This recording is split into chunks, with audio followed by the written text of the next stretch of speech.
लोकशाही मार्गानं लोकशाही वाचवण्यासाठी ईव्हीएमवरचा विश्वास दाखवण्यासाठी मरकडवाडी गावातील लोकांनी हा प्रयोग सुरू केला। स्पष्टपणे सांगितलं पाहिजे लोकांना, करा तुम्ही, आमचा विश्वास आहे ईव्हीएमवर, जनतेनं आम्हाला निवडून दिलेला आहे, आम्ही बोगसगिरी करून निवडून आलेलो नाही।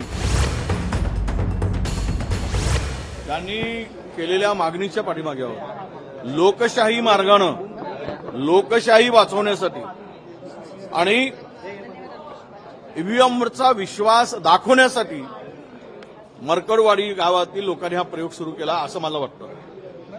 जर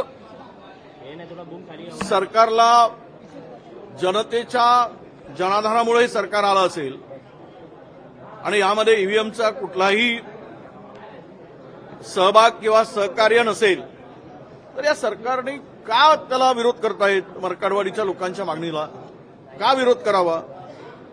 त्यांनी स्पष्टपणे सांगितलं पाहिजे लोकांना की करा तुम्ही, आमचा विश्वास आहे ईव्हीएमवर, आम्ही जनतेनं आम्हाला निवडून दिलेला आहे, आम्ही बोगसगिरी करून निवडून आलेलो नाही।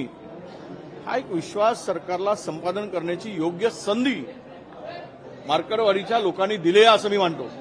त्यामुळे त्यांनी या सगळ्या परिस्थितीला सामोरं जावं।